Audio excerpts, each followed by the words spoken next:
To check the chemical resistance of these materials,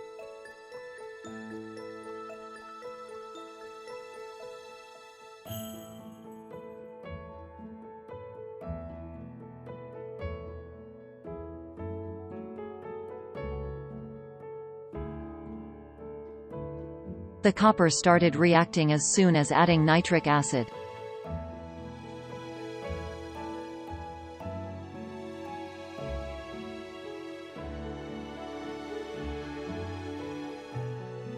Notice the copper reacts further and that the color of nitric acid becomes light blue, but graphite does not change.